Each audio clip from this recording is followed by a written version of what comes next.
Magandang araw mga kasama. Ito po yung property na kulang sa 4 hectares. Yan po yung may bakod. Ito po yung dikit na dikit sa ilog. Pwede pong gawing develop. Yan. Mayroon po siyang resort. Pwede pong develop gawing resort itong ilog na to. Maganda po. Ayan. Yan po.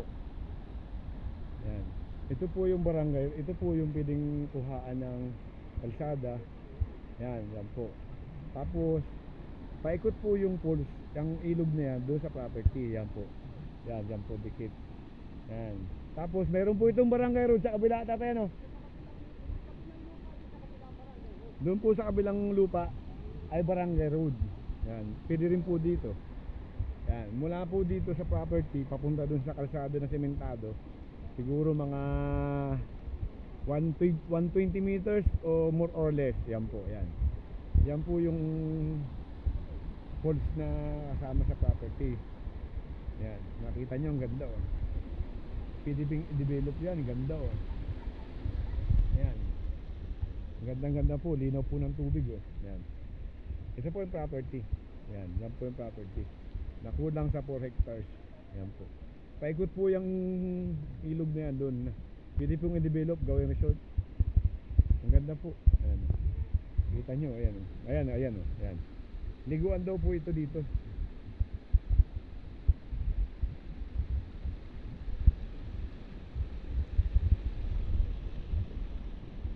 Ayan, ha. Kita nyo, ha, oh. Ang laki ng tubig, ha, oh.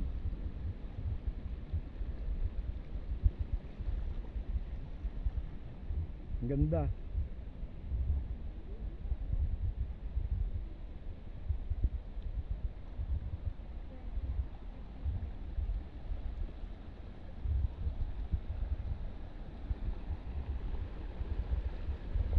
Ayan po, yan. Pwede pong maligo dyan. Malalim po yan, oh.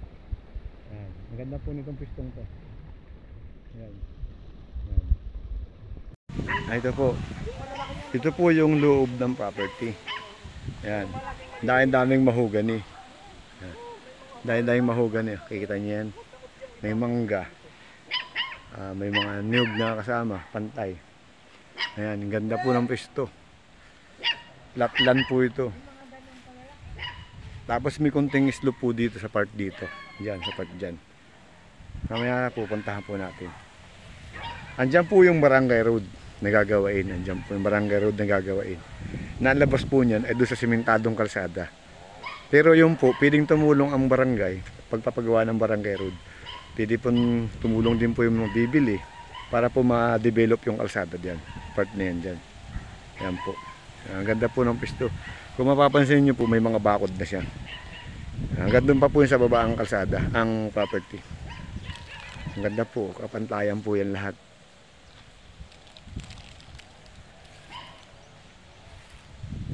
Ayan. Hanggang doon pa po yung tatay taas. Pahaba daw po yung pagadan. Itong tabing ito hanggang sa dulo ng lupa ay yan ay yung nakaplano sa lupa ng barangay. Yan po. Dikit po talaga ito sa barangay road pag dinevelop.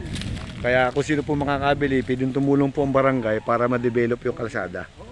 Ayan po. Sabi ko nga doon sa may lupa, pira lang kailangan. Ayan po. Ayan, may mangga. Hanggang dyan po. Ayan, dyan po ang barangay road dati, ano? Ayan, dyan po ang barangay road. Yan ay hindi lang nadidevelop. Palabas po yan dun. Pero wala pa dyan pwedeng pumasok na daan. Nakasaad na. Kasi ngayon ay wala pa. Wala pa. May mga kahoy na May mga kahoy pa daw po. mga tao. Pansamantala po, pwedeng dumaan dyan. Tao lang. Tapos doon po sa may ilog, sa may pools, sa may ilog dyan, pwede pong pumasok ang sasakyan hanggang doon lang. Sa ngayon po, langad lang kasi maputik pa. Pero pag tag-init po, mapapasok po na sasakyan hanggang doon sa tabi ng ilog. Pwede talaga. Pwede mapasok. Yan. Ito ang kanilang koperahan. Ayan po ang tanim, puro mahogany po. Mahogany, niyog. May mga saging, guyabano. Tapos, andyan po yung ilog. Yan. Marami rin po itong nyug. Yan. Marami rin din pong bearing. May langka pa dito. Ayan. May mahogany. Hanggang dito sa taas na tatay. Yan po. Yan yung barangay road yan. Yan tabihan na mismo ng lupa. Yan. na pwedeng i-develop. Tutulong po ang barangay. Ayan. Ayan po. Papansin nyo, ang ganda po ng pwesto. Pakaliwalas po ng pwesto. May kuryente po, may tubig. May bahay na pwede mo na lang i-develop. I-renovate yung bahay kung sakali po magustuhan ninyo. Kung pag-aalagaan lang po ng hayop, panalo ka dito. Hintayin mo lang kami dyan dito. Kung sasama ka pa, o dyan ka na lang. May sigilo ka pa, may pangsindi ka naman. Ano pa, kaya mo maglakad? Hindi na. Hindi na daw po. Ay, kaya ko naman. Pag ano, tapos babalik ka sa bahay. Ayan. Maganda po ng pisto. Para makita mo yung ibang side doon. Ito po yung kantuhan ng property. Yan po. Yan, yun ang Ang kanto ganto. doon sa barangay road ngayon. Yan ang kanto doon, yung barangay road doon. Yan. Yan po ang kanto ng barangay road. Yan. Yan po ang kantuhan. Pag ganun, hanggang sa may ilog po kami. Yan. Yan. Hanay po niyang mga good lumber. Oh. Yan. Nandito po ang nyugan sa baba. Yan po ang kantuhan, yung mga bakod na yan. Tabi na ito, tabi. Yung Tabi yan. kanto talaga doon sa barangay. Yan ang kantuhan po ng barangay road. Ito, yung barangay road. Ito, Yan. papunta Ito po ibang property yan. Dito po tayo papunta sa ilog. Yan. Medyo masukal po pero pag nalinis to makikita mo yung ganda ng property. hindi nga makapagtipid. Maulan kasi. Yan po ay puno ng antipolo na ginagawang bangka. Ayan po yung pispan. May pispan po yan. 2 pitak po yung pispan na yan. Oh. Tatlo yan. 3 pitak po nandun. Pupuntahan po namin yan sa baba. Hanggang doon pa po yung property sa dulo yan. Yan yugan na yan. Diretso ng tabi yun. Diretso po yung tabi na yun. Papunta rin sa ilog. Pagdating sa ilog, yun na Yun ang po ang boundary, yung ilog dun. Yan may video kanina sa unahan ko. Yan pupuntahan na. Hindi. Ito po yung pispan mga kasama. Yan po yung pispan. Oh. 3 pitak po yan. Ito po. Pwede pong develop ulit ito gawing pispan. Ayan. Ayan. Ayan pa po yung isang pispan. Pispan to. Pispan. Ito po pispan to. Ayan. Na yun po yung ilog sa baba. Ayan po. Ayan po. Pispan po yan. Hanggang doon po ang boundary niyan. Yan. Yung kantong-kantong ng ilog. Kantong-kantong ng pispan na yan. Pag ganun. Yan. Ayan po ang mga nyugan oh, sa taas. Yan.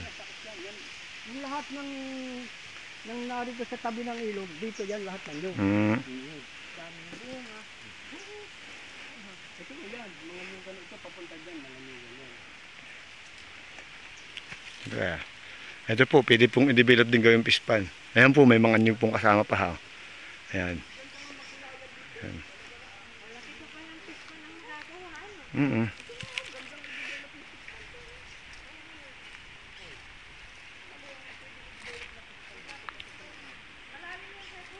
Ayan po yung ilog. Ayan. Ayan. Ayan po yung ilog na pwedeng i-develop gawing resort. Ayan. Kita nyo, ang ganda naman ng pisto. Ang lalim, linaw na linaw. Ayan. Dikit po yan sa property. Ayan. Ayan po. Ayan. Ang linaw po ng tubig dyan. Ayan.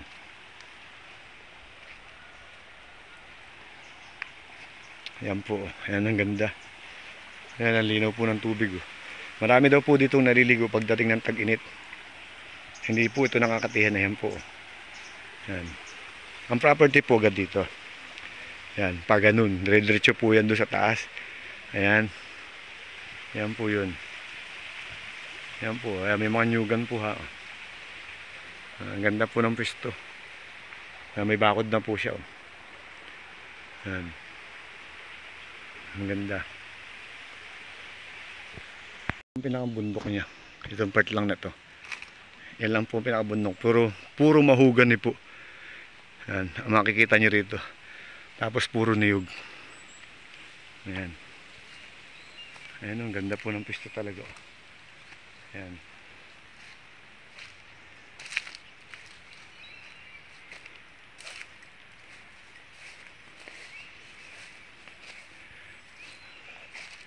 Ayan. Andun po yung kalsada. Andun po yung ilog. Ayan, may mga nyug niyang kasama po yun. Puro mahogany po. Ang dami.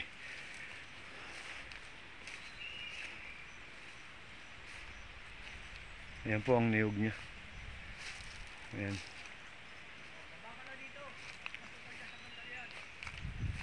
Ayan. Ayan yung ilog. Kaya may bahay pa rin po katabi. Ayan. Bahayan din po kasi yung unahan na yan. Ayan. Kasi ang bakod po yan, yung ilog na ng boundary. Pag tawid po sa bahay na yan, hindi na po yung kasali. Ilog po kasi yung boundary dyan. Ayan. Puro mahugan yung dami. Oh. Ang ganda ng pisto. Hindi ka lugi. Ayan, marami pa rin nyug dyan. Ayan.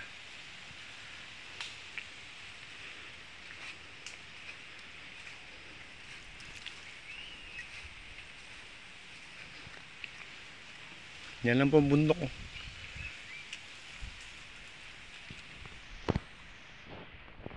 Ito daw po dating palayan. Ayan. Tapos ginawa nilang maisan. Kasi nailang lang po ang tubig sa baba. Oh. Pwede nyo po itong gawing uling maisan. Ayan. Ayan po mga niyog. Oh. Ayan po. Ayan po mga niyog. Ayan, part na yan. Ayan.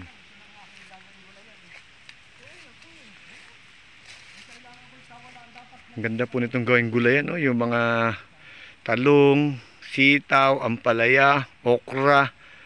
Ganda po nito kasi ayan yung tubig sa baba. Oh. Ayan yung ilog. Ang ganda naman. Panalong panalo ka dito.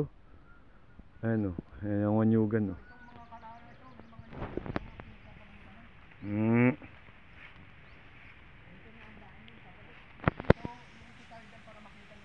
Ang ganda.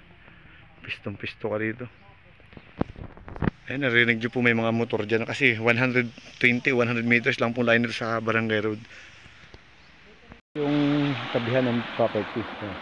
Ang ilog na yan. Kaya po ang property, halos ang doon sa dulo, ilog din po yung adikit. Ayan. Kita nyo naman, oh, ganda ng dali ng tubig. Ayan po ang property sa ganun. Ayan. Ayan. Hanggang doon pa po sa dulo dyan. Pupuntahan pa po namin yan. Iikutin po namin to para po pag may kasama akong bayak, alam ko na po mga duluhan. May sukat na rin doon, natay. May sukat na, may muhon na. Ayan. Ang ganda ng pisto talaga. Panalong panalo ka dito. Sa ilog na lang. Ayan oh. Kita nyo may bahayan naman po dito. Hindi na po naman nakakatakot. Ayan po may mga bahay. May bahay din po doon sa dulo. Ayan. Ayan. Ayan po ang kasama pa sa loob ng property. Ng ilog na yun. Ayan. Ayan. Ganda po magbahay sa pisto na. Doon po ang ilog sa kabila eh. Kasama po yan. Ayan. Ang antipulo po dito daw ay parang 6 na piraso o 7. Antipulo. Kasi sa mga nyug niya kasama yan. Maganda kung gusto mo magbahay dito. Kung kaya doon sa may kabila dyan. Kung kaya doon sa may taas dito.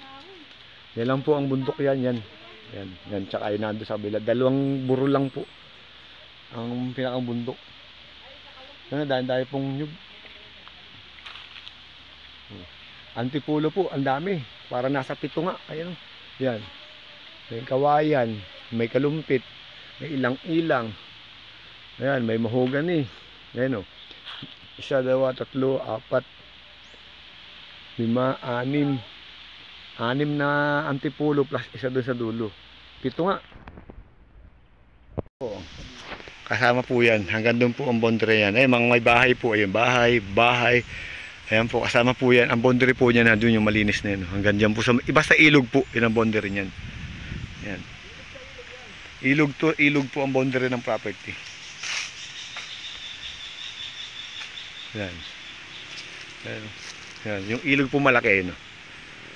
Ayan, lahat po yan. Ayan, mga nyug. Tapos yan. Ang mahogany po, dami din. Ayan. Pantay po ito. Yan lang po ang pinakamburol. Oh. Ilog to ilog po ang boundary. Yan, dito na po kami, papalik na po kami dito. Ito po yung palayan din daw po yan dati. Palayan din daw po yan. Yan, may mga mangga, kawayan.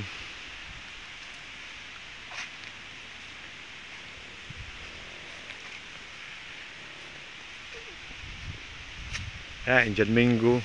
Ayan. Indian Mingo, mga saging. langka. Ayun, dami. Ayun, ito po ay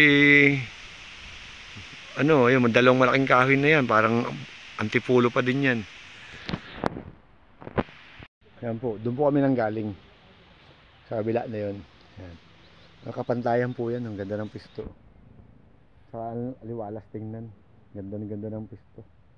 Ayan, may darang hitaw, ayan o. May manggang malaki. Ito po. Oo, tsaka po yung kabila. Ayan, may mangga pang malaki o. Ngayon po yung ilog. Napapaikutan nga po ito ng ilog. Ang ganda ng pisto nito. Panalo ka dito. Mataba pa ng nyug. Gaganda. May kalamansian din po dito. Ayan po yung bahay. Ayan kalamansian ng may-ari. Ayan. Ang dami. Kaya lang, hindi siya ngayon po. Naani na yan. Medyo mahal po kasi ang kalamansi eh. Ayan po. Ayan. May mga saging din po dito. Saging, guyabano. Ayan po. Guyabano. Saging. Ayan po. Bayabas. Ayan po. Para nasa 20 perasong kalamansi ito. Ayan po yung bahay. Ayan po yung bahay. Ayan, may mga kitanim silang gulay. Ayan. Ayan, may patula pa nga.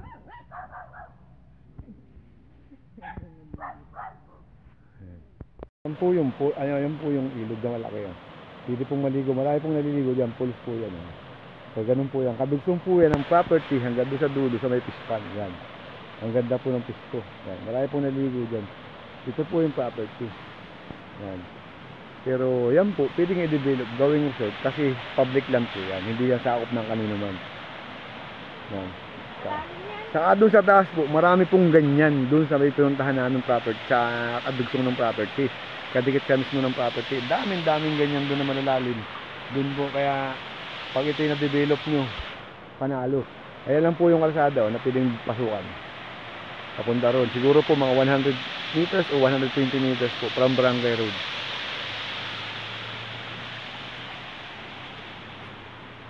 Yan. Ang ganda po. Ito po yung property. Meron din po doon sila diyang pamintahan. May pamintahan din po sila dyan. Yan po yung ilog. Ay, ang ganda, panalo. Panalo ka dito. Sa paggising mo sa umaga, ito agad na maririnig mo ang nag-aawit ng lagaslas ng tubig ng ilog na to. Ayan o. Ang ganda.